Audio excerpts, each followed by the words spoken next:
Master minds commerce చదవాలనుకునే 10th inter విద్యార్థుల తొలి ఎంపిక. నమస్తే, మీరు చూస్తున్న సుమన్ టీవీ. నేను మీ కీర్తి. నాతో పాటు ప్రముఖ ఆస్ట్రాలజర్ బ్రహ్మశ్రీ గోరుగుంట్ల సురేష్ బాబు గారు ఉన్నారు. నమస్తే సురేష్ బాబు గారు. కీర్తి గారు నమస్కారం అండి. జూలై మాసం వచ్చేసిందంటే అందరూ ఎదురు చూస్తారు మీకోసం. రాశి ఫలాలు ఏ విధంగా ఉన్నాయి అని పేరున. సో ద్వాదశ రాశిలో భాగంగా జూలై మాసంలో మేషరాశి వరకు ఎలా ఉందో తెలుసుకుందాం. మీరు అడిగిన విధంగా ఈ సిరీస్ బాగా కనెక్ట్ అయ్యి నాకు కూడా ఫీడ్బ్యాక్ ఇస్తున్నారు. ఏమండి మీరు వీడియోస్ ఇంకా రాలేదని ముందుగా మెసేజ్లు కూడా పెడుతున్నారండి. మరి ఒక రోజు లేట్ అయిపోతే కమెంట్ బాక్స్ నిండిపోతుంది. సో నాకెందుకో సాటిస్ఫాక్షన్ అనిపించిందండి ఈ జర్నీలో. చాలామంది మీ దాదాపు మాకు మ్యాచ్ అవుతున్నాయండి.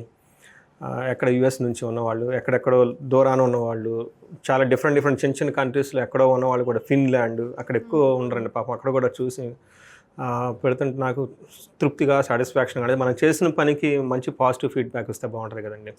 సో ఈ మంత్ కనుక మనం చూసుకుంటే జూలై మంత్ ఇది ఎక్కువగా ఆషాఢ మాసంతో ఉంది. కానీ లాస్ట్ వీక్లో శ్రావణ మాసం కూడా స్టార్ట్ అయిపోయిందండి. మనకు అందరికి హడావుడి స్టార్ట్ అయ్యే మంత్ కూడా స్టార్ట్ అయిపోయింది.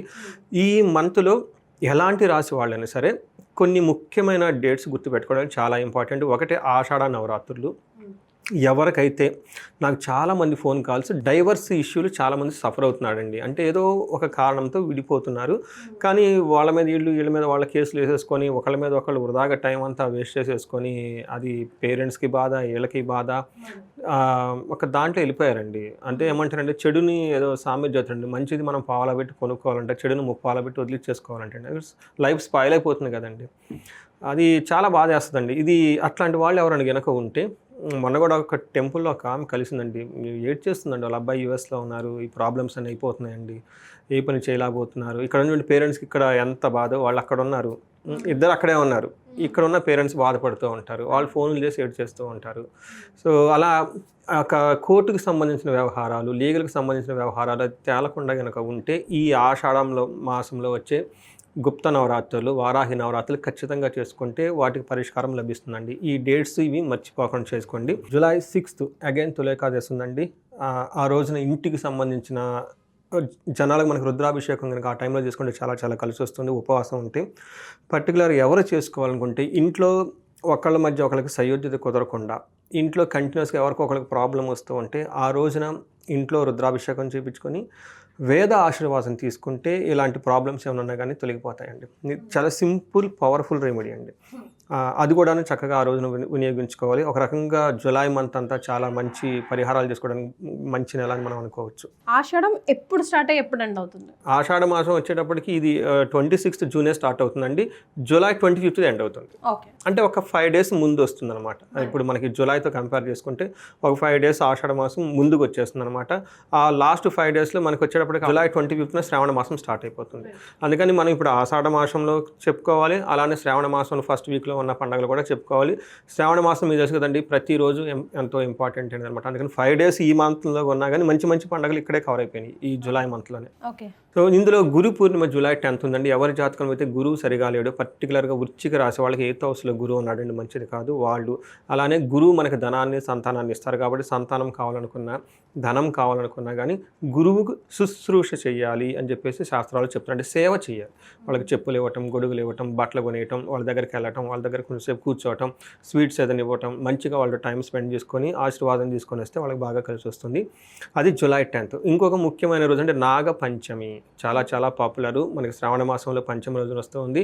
ఇది ఎవరు చేసుకోవాలంటే ఎవరికైతే సంతానం కావాలనుకుంటారో ఇప్పటి నుంచి వాళ్ళు ప్రిపరేషన్ చేసుకోండి.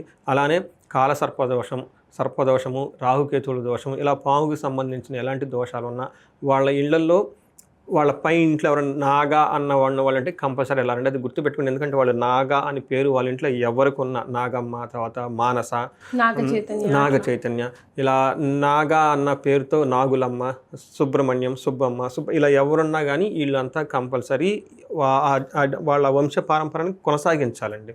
లేదంటే అది వీళ్ళకి పిల్లలకు పడుతుందండి. అందులో నేను చాలామంది గమనించానండి. ఏమంటే మా అమ్మాయి పెళ్లి కావట్లేదు, 30-35 years అని చెప్తూ ఉంటారు.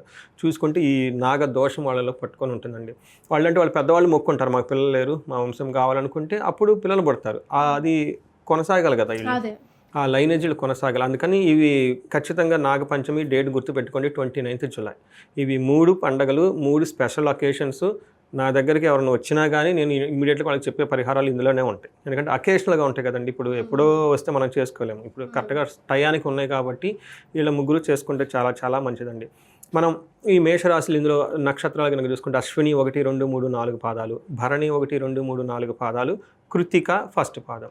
పేరు బలం కనుక చూసుకుంటే వీళ్ళకి చూ, చే, చో, లా, లీ, లు, లే, లో, ఆ అన్న అక్షరాలంతా మనకి మేషరాశిలో ఉంటారు.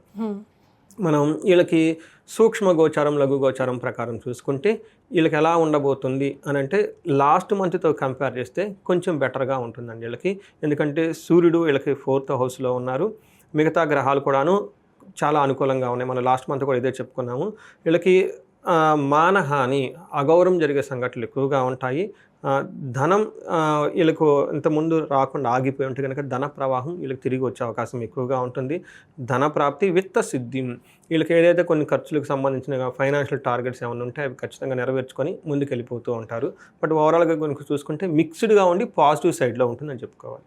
ఓకే, మనకి సూర్యుడు 4వ ఇంట్లో ఉండటం వల్ల మనకి ఏం చెప్తారంటే ప్రొఫెషన్ మ్యాటర్స్లో ప్రమోషన్స్ వచ్చే అవకాశం ఎక్కువగా ఉంటుంది. గుడ్ అచీవ్మెంట్ ఉంటుంది. ఇది మనం లాస్ట్ మంత్ కూడా చెప్పుకున్నాం. అంటే లాస్ట్ మంత్తో కంపేర్ చేస్తే ఈ మంత్ ఇంకొంచెం బెటర్గా ఇంప్రూవ్మెంట్ అయితే ఖచ్చితంగా ఉంటుంది, పర్టికులర్గా ప్రొఫెషన్ రిలేటెడ్ మ్యాటర్స్లో.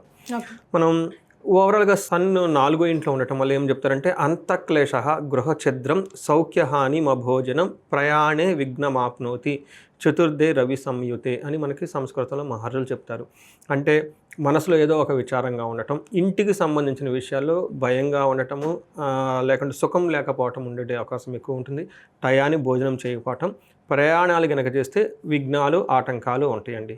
ఇది మనకి సూర్యుడి వల్ల మిక్స్డ్ రిజల్ట్. ప్రొఫెషన్లో బాగుంటారు, ఇంటికి సంబంధించి కొంచెం చిన్న ప్రాబ్లమ్స్ ఉండే అవకాశం ఎక్కువగా ఉంటుంది. అయితే కుజుడు వీళ్ళకి 5th హౌస్లో విత్ కేతుతో ఉన్నారండి. ఇది మంచిది కాదు. జనరల్గా ఇప్పుడున్న ఈ టైం ఓవరాల్గా పీరియడ్ కనుక చూసుకుంటే కేతు కుజుడు కలవటంతో మన ఫ్లైట్ యాక్సిడెంట్ కానీ ఈ ఇన్సిడెంట్స్లన్నీ ఈ కలయిక ద్వారానే జరిగినాయండి. అయితే అవి మనకు బ్రాడ్గా పై లెవెల్స్ కానీ ఇండివిజువల్గా కూడా ఎఫెక్ట్ అవుతుంది. ఈ రాశి వాళ్ళకి మార్స్ తర్వాత వీళ్ళకి పిల్లల విషయంలో కొంచెం చాలా జాగ్రత్తగా ఉండాలి. తర్వాత పెద్ద పెద్ద ప్లానింగ్ లాంటివి చేయకుండా అవాయిడ్ చేస్తే చాలా బాగుంటుంది. మనకేం చెప్తారంటే కొంచెం అతిగా ఖర్చులు అయ్యే అవకాశం ఎక్కువగా ఉంటుంది, దెబ్బలు తగిలే గాయాలయ్యే అవకాశం కూడా ఎక్కువగా ఉంటుంది ఈ రాశి వాళ్ళకి.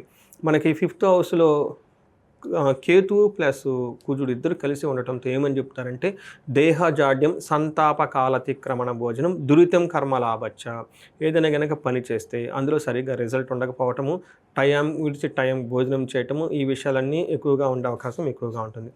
అయితే వీళ్ళకి బాగా యోగ్యతనిచ్చే ఒక గ్రహం ఎవరంటేనండి శుక్రుడు. శుక్రుడు వీళ్ళకి జన్మస్థానంలో జన్మరాశిలో ఉండటంతో చాలా బాగా యోగ్యతనిచ్చేసి ఒక కంఫర్ట్ అయిన పొజిషన్ తీసుకుని వస్తున్నారు అనమాట. ఈ ప్రకారంగా చూసుకుంటే మనకు మహర్షులు సంస్కృతంలో ఏం చెప్తారంటే అర్ధలాభాచ సౌఖ్యం పరస్త్రీ సంగమం తదా యత్న కార్యార్థలాభ స్యాత్ జన్మకే భృగునందనే. ఇందాక మనం కుజుడు ఏ విధంగా అయితే ఇబ్బంది పెడుతున్నాడో దాన్ని కాంపెన్సేట్ శుక్రుడు చేస్తూ ఓవరాల్గా అంటే అనుకున్న విధంగా కొంచెం విఘ్నాలు ఉన్నా కానీ అనుకున్న పనులను చక్కగా చేసుకుంటూ వెళ్ళిపోతూ ఉంటారు. ఈ టైంలో ధనలాభము, మనస్సౌఖ్యము, పరస్త్రీలతో సుఖపడుట లేదంటే పరపురుషులతో సుఖపడుట, చేసే పనుల వల్ల ధనలాభం ఉంటుంది అని చెప్తారనమాట. మరి నక్షత్రాల ప్రకారం ఎలా ఉంటుందండి మేషరాశి వారికి? నక్షత్ర ప్రకారం కూడా వీళ్ళకి ఒక రకంగా బాగుందనే చెప్పాలండి. ఓవరాల్గా మనకు చెప్పుకున్నట్టు మిక్స్డ్గా ఉండి పాజిటివ్ సైడ్లో ఉన్నారు, వీళ్ళంతా బెనిఫిట్గా ఉన్నారు. ఇందులో అశ్విని, భరణి, కృతిక 3 నక్షత్రాలు. అశ్విని నక్షత్రం వాళ్ళకి జయప్రదంగా ఉంటుంది ఈ మాసం అంతా. బిగినింగ్ నుంచి ఎండ్ చూసుకుంటే కంపేర్ చేసుకుంటే వాళ్ళు అనుకున్న పనులన్నీ చూసుకుంటారు, జయప్రదంగా ఉంటుంది. చక్కగా భోజనాలన్నీ చేస్తూ ధనలాభప్రదంగా ఉంటుంది. వీళ్ళకి ఛాలెంజ్ ఎక్కడ ఉంటుందంటే ధనహీనత, బంధనము. నాకు ఒకళ్ళు ఫోన్ చేసినాడు, ఏమంటే మీరు బంధనం అంటారని మేము భయపడి చేస్తున్నాం అంటే ఏంటండి బంధనం అని. వాళ్ళు జైలుకి వెళ్ళేదో అనుకుని ఉంటారు. మీరేం టెన్షన్ పడకండి, తెలుగు సినిమాలు కాదండి, ఇది సంస్కృతం, దీని మీనింగ్ డిఫరెంట్గా ఉంటుంది. కన్ఫ్యూజ్ అయిన స్థితిలో ఉంటారు. అంటే మన ఫ్యూచర్లో వెళ్ళాలనుకున్నప్పుడు కరెక్ట్ అండి, ఈ టైపు స్థితిలో ఉండటానికి బంధనం అంటారు. అంటే మెంటల్గా ఎక్కడో స్ట్రక్ అయిపోతారు. ఈ బిజినెస్ చేద్దాం, మంచిదా వద్దా, పిల్లల్ని ఎక్కడ చదివించాలి వద్దా, ఎలా వెళ్తే, ఇలాంటికి సంబంధించిన స్థితిని బుధుడు ప్రాసెస్ అంటారనమాట. అతను దీనికి బంధించబడినట్లు ఉంటుంది. భరణి నక్షత్రం అలాగే వీళ్ళకి జయప్రదంగా ఉంటుంది, విజయవంతంగా ఉంటారు, ధనలాభం ఉంది. ఒకటి వీళ్ళకి బంధించబడినటువంటి పరిస్థితి ఉంటుంది. కృతికా నక్షత్రం వీళ్ళకి ఐశ్వర్యం ఇంటికి వచ్చేస్తుందంట. తర్వాత జయప్రదంగా ఉంటారు. మృస్థానం చక్కగా పార్టీలు ఫంక్షన్లు అటెండ్ అవుతారు. వీళ్ళకి బంధించబడినట్లు ఉంటుంది. అంటే టోటల్గా మేషరాశి వాళ్ళకి లాస్ట్ మంత్ ఈ మంత్ బాగుంది, ఈ మంత్ ఇంకా బెటర్గా ఉంది లాస్ట్ మంత్ కంపేర్ చేస్తే.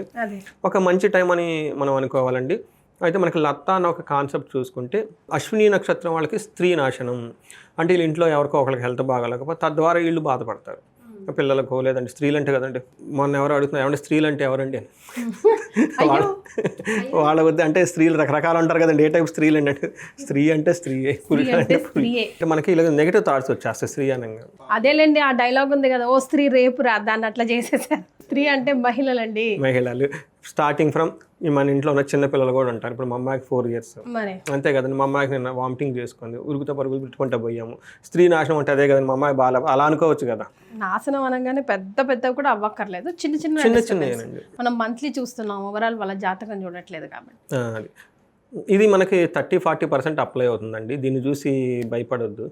సో మనం అందుకని ఇండివిజువల్ జాతకం చూసుకోవాలి. ఇది మనకు జస్ట్ ఇండికేషన్ ఇస్తుంది పాజిటివ్గా ఎక్కడ ఉందనేది. భరణి నక్షత్రం వాళ్ళకి బుద్ధి నాశనం, రాంగ్ డెసిషన్ తీసుకునే అవకాశం ఎక్కువగా ఉంది. పర్టికులర్గా ఫైనాన్షియల్ ట్రాన్సాక్షన్ చేసేటప్పుడు, చెక్కులు రాసేటప్పుడు, ఏదైనా చేసేటప్పుడు టక్కన ఏదో చేసేస్తారు. అందుకని చాలా జాగ్రత్తగా ఉండాలి. కృతికా నక్షత్రం వాళ్ళకి కార్యహాని, బుద్ధి నాశనం, రాంగ్ వర్క్ చేసేస్తారు అంటే తెలవకుండా. ఎక్కడికి వెళ్ళిపోవాలి, ఏదో రాంగ్ రూట్లోకి వెళ్ళిపోయి అయ్యో యూట్యూబ్ చేసామని మళ్ళీ తిరిగి వచ్చేస్తారు. ఓకే. సో ఇలా బుద్ధి నాశనం, రాంగ్ డెసిషన్ తీసుకునే అవకాశం ఎక్కువగా ఉంటుంది. ఇవన్నీ మనం డే టు డే చేసేయనండి. బట్ ఏంటంటే వాళ్ళకున్న జాతకాన్ని బట్టి ఇంటెన్సిటీ పెరగటం తగ్గటం చేస్తూ ఉంటే టేక్ ఇట్ లైట్ అండి. అంటే మరీ అంత ఎక్స్టెన్సివ్గా తీసుకొచ్చి ఏమంటే బంధనం అంటే భయపడిపోతున్నాను అని ఫోన్లు చేసి అట్లా లేదంటారు. సరే, మరి వీళ్ళు ఎలాంటి రెమెడీస్ పాటించాలి? కొంచెం అటు ఇటుగానే ఉంది, ఉంటే అటు లేదు లేకపోతే ఇటు లేదు. వీళ్ళకి మేజర్గా ఏంటంటేనండి, ఈ కుజుడు ప్లస్ కేతు కలిసి ఉండటంతో పిల్లల విషయంలో జాగ్రత్తగా ఉండాలండి. వీళ్ళకి నేను ఇచ్చే ఫస్ట్ ఏంటంటే మన్యు పాశుపతాభిషేకం ఒకటి చేయించుకోవాలండి. రెండోది కుజుడికి సంబంధించి సుబ్రహ్మణ్యేశ్వర స్వామి ఆరాధన చేయటం, దుర్గా సప్తశ్లోకి లేదంటే దుర్గా కవచం అని ఉంటుందండి. ఇంకా వీళ్ళు దేవీ కవచం చదువుకున్నా కానీ చాలా బాగుంటుందండి. వీళ్ళకి ఏలినాటి శని యొక్క ప్రభావం కూడా ఉండటంతో మనకి ఉగాది రాశి ఫలాలు వీడియోలు కూడా బాగా వైరల్ అయినాయి. అందులో మేషరాశి వీడియో వీళ్ళు ఖచ్చితంగా చూసుకోవాలి. ఇందులో మనం చాలా రెమెడీస్ చెప్పుకున్నాం. ఎందుకంటే చాలామంది ఇప్పుడు మళ్ళీ ఫోన్ చేసి ఫ్రెష్గా అడుగుతుంటారు, పాపం ఆ వీడియోలు మిస్ అయ్యి ఉంటారు. నేను ఏదో చెప్తామా, మాది ఆల్రెడీ వీడియో ఉంది, ఒకసారి చూడండి, అందులో ఉన్న రెమెడీస్ ఫాలో అవ్వండి. అది ఎందుకంటే వీళ్ళకి ఏలినాటి జస్ట్ స్టార్ట్ అయింది కాబట్టి దాని గురించి చాలా వివరణ ఇచ్చాము. ఇవి కాకుండా ఎవరికైనా ధనంతో బాధపడుతుంటే కుబేరు పాశుపతము, మహాలక్ష్మి విశేష హోమం చేసుకోవటం, భార్యాభర్తల మధ్య ఎవరన్నా కనుక గొడవలు పడి ఇబ్బందులు ఉంటే అన్యోన్య దాంపత్య పాశుపత అభిషేకము, మనం బిగినింగ్లో ఆల్రెడీ కొన్ని రెమెడీస్ చెప్పుకున్నామండి ఆషాఢ మాసం గురించి. అవన్నీ చేసుకుంటే చాలా చక్కగా హ్యాపీగా ఉంటుంది. రైట్. సో జూలై నెలలో మేషరాశి వారికి ఎలా ఉంటుందో తెలియజేయడంతో పాటుగా రెమెడీస్ని కూడా సూచించారు. ధన్యవాదాలండి.